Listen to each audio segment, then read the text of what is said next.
Hi friends, ನಮಸ್ಕಾರ ಎಲ್ಲರಿಗೂ. So ನೋಡಿ, ಇಷ್ಟು ದಿವಸದಿಂದ KKRTC ಫೈನಲಿಸ್ಟು ಅಂತ ಕಾಯ್ತಾ ಇದ್ವಿ. ಹಂಗೂ ನೆನ್ನೆ ಸಾಯಂಕಾಲ ಫೈನಲ್ ಲಿಸ್ಟ್ ಬಿಟ್ರು. ಸೊ ನೀವೆಲ್ಲರೂ ಡೌನ್ಲೋಡ್ ಮಾಡ್ಕೊಂಡು ಚೆಕ್ ಮಾಡ್ಕೊಂಡಿದ್ದೀರಾ ಅಂತ ಅನ್ಕೋತೀನಿ. ಇನ್ನು ಯಾರ್ಯಾರು ಚೆಕ್ ಮಾಡ್ಕೊಂಡಿಲ್ಲ ಅಂದ್ರೆ ಅದ್ರ ಲಿಂಕ್ ನಾನು ಡಿಸ್ಕ್ರಿಪ್ಷನ್ ಅಲ್ಲಿ ಕೊಡ್ತೀನಿ. ಸೊ ಇದ್ರ ಬಗ್ಗೆ ಡೀಟೇಲ್ ಆಗಿ ವಿಡಿಯೋ ಮಾಡಿಬಿಟ್ಟು ನಾಳೆ ತಿಳಿಸ್ತೀನಿ ಅಂತ ಹೇಳಿದೆ. ಅದಕ್ಕೋಸ್ಕರ ನಿಮಗೆ ವಿಡಿಯೋ ಮಾಡಿ ತಿಳಿಸ್ತಾ ಇದ್ದೀನಿ. ನೋಡಿ, ಫೈನಲ್ ಲಿಸ್ಟ್ ಇದೆ. ಇನ್ನು ನೆಕ್ಸ್ಟ್ ಇನ್ನು ಯಾವುದೇ ರೀತಿಯಾಗಲಿ ಲಿಸ್ಟ್ ಬಿಡಲ್ಲ. ಮತ್ತೆ ನಿಮಗೆ ಇನ್ನು ಇದೇ ಇದರಲ್ಲಿ ಸೆಲೆಕ್ಷನ್ ಆಗುತ್ತೆ ಅಂತ ಇನ್ನು ಯಾವುದು ಇಲ್ಲ, ಆಯ್ತಾ? ಇದೇ ಫೈನಲ್ ಲಿಸ್ಟು. ಸೊ ಯಾರ್ಯಾರು ಆಲ್ರೆಡಿ ಸೆಲೆಕ್ಟ್ ಆಗಿದಾರ ಎಲ್ಲರಿಗೂ ನನ್ನ ಕಡೆಯಿಂದ ಒಂದು ಬಿಗ್ ಕಂಗ್ರ್ಯಾಚುಲೇಷನ್ಸ್ ತಿಳಿಸ್ತಾ ಇದ್ದೀನಿ ನಿಮಗೆ. ಸೊ ಮತ್ತೆ ನೋಡಿ, ನೀವು ಸೆಲೆಕ್ಟ್ ಆದವ್ರಿಗೆ ಸೋಮವಾರದಿಂದ ನಿಮಗೆ ಕೌನ್ಸಿಲಿಂಗ್ ಸ್ಟಾರ್ಟ್ ಆಗುತ್ತೆ. ಓಕೆನಾ? ನೀವು ಎಲ್ಲಿ ಡಾಕ್ಯುಮೆಂಟ್ ವೆರಿಫಿಕೇಶನ್ಗೆ ಹೋಗಿದ್ರೋ ಅದೇ ಜಾಗದಲ್ಲೇ ನಿಮಗೆ ಕೌನ್ಸಿಲಿಂಗ್ ಸ್ಟಾರ್ಟ್ ಆಗುತ್ತೆ. ಸೊ ಯಾರು ಮಿಸ್ ಮಾಡ್ದಂಗೆ ಕೌನ್ಸಿಲಿಂಗ್ ಹೋಗಿ ಅಂತ ಹೇಳ್ತೀನಿ. ಕೌನ್ಸಿಲಿಂಗ್ ಅಂತ ಬಂದ್ಬಿಟ್ಟು ನಿಮಗೆ ಆನ್ಲೈನ್ ತಗೊಳ್ಳೋಂಥ ಸಾಧ್ಯತೆ ಇದೆ. ಅಂದರೆ ಅಲ್ಲೇ ನಿಮಗೆ ಕಂಪ್ಯೂಟರ್ ಸ್ಕ್ರೀನ್ ಮೇಲ್ಗಡೆ ನಾವು ಹೆಂಗೆ ಡ್ರೈವಿಂಗ್ ಎಕ್ಸಾಮ್ಗೆ ಹೋದಾಗ, ಡ್ರೈವರ್ ಎಕ್ಸಾಮ್ಗೆ ಹೋದಾಗ ನಮಗೆ ಸಿಗ್ನಲ್ ಎಕ್ಸಾಮ್ಗಳು ಯಾವ ಥರ ತಗೊಂಡ್ರಲ್ಲ, ಸಿಗ್ನಲ್ ಎಕ್ಸಾಮ್ ತಗೊಂಡು 4 ಆಪ್ಷನ್ ಕೊಟ್ಬಿಟ್ಟು ನಾವು ಸಿಗ್ನಲ್ ಚೂಸ್ ಮಾಡೋ ಥರ ಇತ್ತಲ್ಲ, ಆ ಸಿಗ್ನಲ್ಗಳು ಕೊಡ್ತಾರಲ್ಲ ಅದೇ ಥರ ಇದರಲ್ಲಿ ನೀವು ಆ ಸ್ಕ್ರೀನ್ ಮೇಲೆ ನಿಮಗೆ ಡಿಪೋ ಹೆಸರುಗಳು ಬರುತ್ತೆ, ಒಂದು 4-5 ಹೆಸರುಗಳು. ಸೊ ಅದರಲ್ಲಿ ನೀವು ಯಾವ ಡಿಪೋ ಬೇಕು ಅಂತ ಸೆಲೆಕ್ಟ್ ಮಾಡ್ಕೋಬೇಕು. ಅದರಲ್ಲೂ ಕೂಡ ಯಾವ ಥರ ಸೆಲೆಕ್ಟ್ ಮಾಡ್ತಾರೆ ಅಂದರೆ ನಿಮಗೆ ಮೆರಿಟ್ ಮೇಲೆ ಅದರಲ್ಲೂ ಸೆಲೆಕ್ಷನ್ ಆಗೋದು, ನಿಮಗೆ ಯಾವ ಥರ ಮಾರ್ಕ್ಸ್ ತೊಗೊಂಡಿದ್ದೀರಾ. ಸೊ ಮತ್ತೆ ಇನ್ನು ಯಾಕಂದರೆ ಸುಮಾರು ಜನ ಈ ಕೊಪ್ಪಳ ಆ ಸೈಡ್ ಎಲ್ಲ ಹೋದವರು, ಕೆಲವೊಬ್ಬರು ಸೀನಿಯರ್ಸ್ ಎಲ್ಲ ಅಲ್ಲಿಂದ ಟ್ರಾನ್ಸ್ಫರ್ ತಗೊಂಡು ಈ ಕಡೆ ಬರ್ತಾ ಇರ್ತಾರೆ. ಸೊ ಆಲ್ಮೋಸ್ಟ್ ಎಲ್ಲಿ ಖಾಲಿ ಇರುತ್ತೆ ಆ ಕಡೆಗೆ ಜಾಸ್ತಿ ಆಗ್ತಾ ಇರೋದು. ಹಾಗಾಗಿ ಹೇಳ್ತೀನಿ, ನಿಮಗೆ ಕೌನ್ಸಿಲಿಂಗ್ಗೆ ನೀವು ಆಲ್ರೆಡಿ ಎಲ್ಲ ಡಾಕ್ಯುಮೆಂಟ್ಸು ಒರಿಜಿನಲ್ ತೊಗೊಂಡೋಗಿ. ಯಾಕಂದರೆ ನಿಮ್ಮದು SLC ಮಾರ್ಕ್ಸ್ ಕಾರ್ಡ್ ಒಂದು ಅವರು ಇಟ್ಕೋಬೋದು ಅನ್ಕೋತೀನಿ.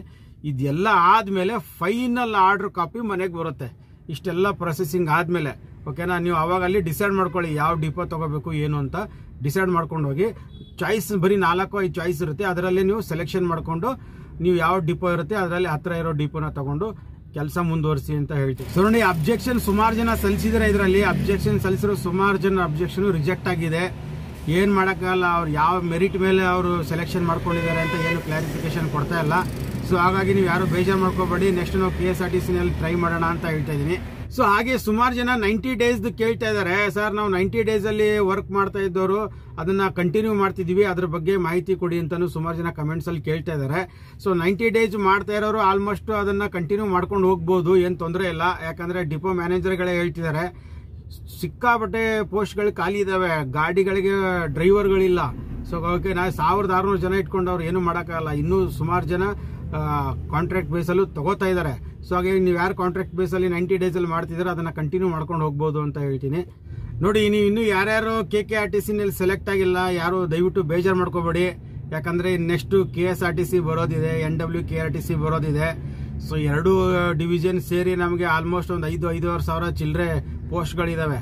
ಸೊ ನೀವು ಏನು ಈ ಎಫರ್ಟ್ ಇಲ್ಲಿ ಹಾಕಿದ್ದೀರಾ KKRTCನಲ್ಲಿ, ಅದೇ ಎಫರ್ಟ್ ನೀವು KSRTCನಲ್ಲಿ ಆದರೆ 100% ನಿಮ್ ಜಾಬ್ ಆಗುತ್ತೆ. ಯಾಕಂದ್ರೆ KSRTCನಲ್ಲಿ ಬಂದ್ಬಿಟ್ಟು ಬರೀ ಇದ್ದಿದ್ದು 1600 ಪೋಸ್ಟ್ ಅಲ್ಲಿ, ಅದರಲ್ಲಿ 1200 ಪೋಸ್ಟ್ ಬಂದ್ಬಿಟ್ಟು ಲೋಕಲ್ 371ಗೆ ಇದ್ದಿದ್ದು. ಓಕೆನಾ?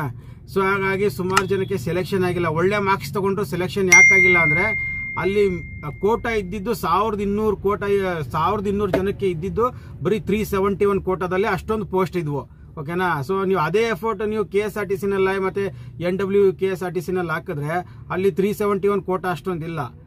ಸೊ ಇದೇ ನೀವೇನು 45-46 ತಗೊಂಡು ಇಲ್ಲಿ KSRTCನಲ್ಲಿ ಇದು ಮಾಡಿದ್ರೆ ಆಲ್ಮೋಸ್ಟ್ ನಿಮ್ಗೆ ಎಲ್ಲರಿಗೂ ಜಾಬ್ ಆಗುತ್ತೆ. ಸೊ ಹಾಗಾಗಿ ಹೇಳ್ತಾ ಇದ್ದೀನಿ, ದಯವಿಟ್ಟು ನೀವು ಯಾರು ಬೇಜಾರು ಮಾಡ್ಕೋಬೇಡಿ. ಇನ್ನೂ ಒಂದಲ್ಲ 2 ಅಪಾರ್ಚುನಿಟಿ ಇದೆ. ಓಕೆನಾ? ಇದಾದ ಮೇಲೆ ಮತ್ತೆ ಕರೆಯುವಂತ ಸಾಧ್ಯತೆ ಇದೆ KKRTCನಲ್ಲಿ. ಯಾಕಂದ್ರೆ ಸುಮಾರು ಪೋಸ್ಟ್ಗಳು ಖಾಲಿ ಇದೆ ಅಂತ ಹೇಳ್ತಿದ್ದಾರೆ.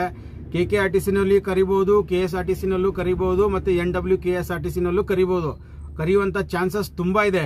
ಯಾಕಂದ್ರೆ ಯಾರೋ ಒಬ್ರು ನಾನು ವಿಡಿಯೋ ನೋಡಿದೆ, ಇಲ್ಲ ಇನ್ಮೇಲೆ ಡ್ರೈವರ್ ನೇಮಕಾತಿ ಮಾಡ್ಕೊಳ್ಳಲ್ಲ ಅಂತ ಯಾರೋ ಒಬ್ರು ಹೇಳ್ತಾ ಇದ್ರು. ಇಲ್ಲ, ಆ ಥರ ಏನಿಲ್ಲ, ಡ್ರೈವರ್ ನೇಮಕಾತಿ ಮಾಡ್ಕೋತಾರೆ. ನೀವು ಯಾರ್ಯಾರು ಫೀಲ್ಡಿಗೆ ಬರ್ತಾ ಇದ್ದೀರಾ ಅಥವಾ ಫೀಲ್ಡಲ್ಲಿ ಹೊಸಬ್ರು ಇದ್ದೀರಾ, ಡ್ರೈವರ್ ಫೀಲ್ಡಲ್ಲಿ ಯಾರು ಹೊಸಬ್ರು ಇದ್ದೀರಾ, 20-22 ವಯಸ್ಸಿನವ್ರು ಯಾರ್ಯಾರು ಇದ್ದೀರಾ, ಸೊ ಅವರೆಲ್ಲ ದಯವಿಟ್ಟು ನಾನು ಹೇಳೋದೇನಂದ್ರೆ ನೀವು ಹೈವೇ ಲೈಸೆನ್ಸ್ ಮಾಡಿಸ್ಕೊಳ್ಳಿ. ಮತ್ತೆ ಇನ್ನು 371 ಇಲ್ಲ ಅಂತಂದ್ರೆ ನಮ್ಮ ಹೈದರಾಬಾದ್ ಕರ್ನಾಟಕದವರು 371 ಮಾಡಿಸ್ಕೊಳ್ಳಿ. ಕನ್ನಡ ಗ್ರಾಮೀಣ ಮಾಧ್ಯಮ ಯಾವುದು ಡಾಕ್ಯುಮೆಂಟ್ಸ್ ಇರಲ್ವಲ್ಲ, ನಿಮ್ಗೆ ಗೊತ್ತಿರಲ್ಲ ಅಷ್ಟೊಂದು ಇವಾಗ. ಯಾಕಂದ್ರೆ ಹೊಸದಾಗಿ ನೀವು ಫೀಲ್ಡಿಗೆ ಬಂದಿರ್ತೀರಾ, ಸೊ ಫ್ಯೂಚರ್ ಬಗ್ಗೆ ನಿಮ್ಗೆ ಗೊತ್ತಿರಲ್ಲ. ಸೊ ನಮ್ಗೆ ಅನುಭವ ಆಗಿರೋದ್ರಿಂದ ನಾವು ಹೇಳ್ತಿರೋದು, ಇನ್ನು ಯಾವ್ದಾವ್ದು ಡಾಕ್ಯುಮೆಂಟ್ಸ್ ನಿಮ್ಮ ಹತ್ರ ಇರಲ್ಲ. ಯಾಕಂದ್ರೆ ನೀವು ಕಾರ್ ಓಡಿಸ್ತಾ ಇರಬಹುದು, ಇಲ್ಲಾಂದ್ರೆ ಓಲಾ ಒಬ್ಬರು ಟ್ಯಾಕ್ಸಿ ಓಡಿಸ್ಕೊಂಡಿರ್ಬೋದು, ಯಾವುದೇ ಇರ್ಬೋದು. ಯಾವುದಕ್ಕೂ ಒಂದು ಹೈವೇ ಲೈಸೆನ್ಸ್ ಮಾಡಿಸ್ಕೊಂಡಿರಿ. ನಿಮಗೆ ನಾನು ಗೌರ್ಮೆಂಟ್ ಜಾಬ್ ತಗೋಬೇಕು, ಒಂದು ಇದರಲ್ಲಿ ನನ್ನ ಸಂಸ್ಥೆಯಲ್ಲಿ ಕೆಲಸ ಮಾಡಬೇಕು ಅನ್ನೋದಿದ್ರೆ ಹೆವಿ ಬ್ಯಾಡ್ಸ್ ಮಾಡಿಸಿ ಒಂದ್ 2 ಸತಿ ರಿನ್ಯೂವಲ್ ಆಗಬೇಕು. ಅದಕ್ಕೋಸ್ಕರ ನೀವು ಯಾರು ಹೊಸಬ್ರು ಇದ್ರೆ ಹೆವಿ ಬ್ಯಾಡ್ ಮಾಡಿಸಿ. ಮತ್ತೆ ಅದ್ರ ಜೊತೆಗೆ 371 ಆಕ್ಟ್ ಅಲ್ಲಿ ನೀವೇನೋ ಬರ್ತಿದ್ರೆ ಅದನ್ನು ನೀವು ಮಾಡಿಸಿ, ಹೈದರಾಬಾದ್ ಕರ್ನಾಟಕದವ್ರು ಇದ್ರೆ. ಮತ್ತೆ ಕನ್ನಡ ಮಾಧ್ಯಮದಲ್ಲಿ ಸ್ಕೂಲ್ ಕಲ್ತಿದ್ರೆ ಕನ್ನಡ ಮಾಧ್ಯಮ ಮಾಡಿಸ್ಕೊಳ್ಳಿ. ಮತ್ತೆ ನೀವು ಗ್ರಾಮೀಣ ಮಾಧ್ಯಮದಲ್ಲಿದ್ರೆ ಗ್ರಾಮೀಣ ಮಾಧ್ಯಮ ಮಾಡಿಸ್ಕೊಳ್ಳಿ.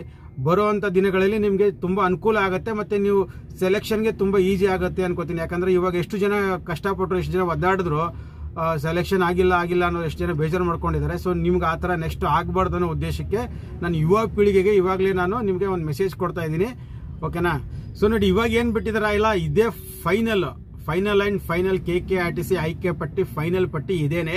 ಇದ್ರ ಮೇಲೆ ಯಾವುದೇ ರೀತಿ ಆಗಲಿ ಆಯ್ಕೆ ಪಟ್ಟಿ ಬಿಡಲ್ಲ. ಸೊ ನೀವು ಯಾರಾದರೂ ಸೆಲೆಕ್ಷನ್ ಆಗದೆ ಇರೋರು ನೆಕ್ಸ್ಟ್ ಅಪಾರ್ಚುನಿಟಿ ಇದೆ, KSRTC ನಲ್ಲಿ ನಾವು ಟ್ರೈ ಮಾಡೋಣ ಅಂತೆ. ಮತ್ತೆ NWKS, ಯಾಕಂದ್ರೆ ಆಲ್ಮೋಸ್ಟ್ KKRTC ನಲ್ಲಿ ಹಾಕ್ದವರೆಲ್ಲ ನಾವು KSRTC ನಲ್ಲೂ ಹಾಕಿದೀವಿ, NWKSRTC ನಲ್ಲೂ ಹಾಕಿದೀವಿ. ಇನ್ನು 2 ಅಪಾರ್ಚುನಿಟಿ ಇದೆ, ಯಾಕೆ ಬೇಜಾರು ಮಾಡ್ಕೋತೀರಾ? ಅಲ್ಲಿಲ್ಲ ಅಂದ್ರೆ ಇಲ್ಲಿ 100% ಸೆಲೆಕ್ಷನ್ ಆಗೇ ಆಗುತ್ತೆ ನಮಗೆ. ಯಾಕಂದ್ರೆ ಸುಮಾರು ಜನ 45-40 ಮೇಲಿರೋರಿಗೆಲ್ಲ ಇಲ್ಲಿ ಜಾಬ್ ಆಗಿಲ್ಲ KKRTC ನಲ್ಲಿ. ಅದೇ 40 ಕೆಳಗಡೆ 39 ಇರ್ಬೋದು, 35 ಇರ್ಬೋದು, ಮತ್ತೆ 30 ಇರ್ಬೋದು, ಅಷ್ಟಿದ್ದವರೆಗೂ ಸೆಲೆಕ್ಷನ್ ಆಗಿದೆ. ಯಾಕಂದ್ರೆ ಅವರು 371 ಅವ್ರವ್ರ ಕ್ಯಾಸ್ಟ್ ಕ್ಯಾಟಗರಿಯಲ್ಲಿ ಹೆಸರುಗಳು ಕೂತ್ಕೊಂಡಿದೆ. ಅದ್ರ ಬಗ್ಗೆ ನಾವು ಮಾತಾಡೋದು ಬೇಡ.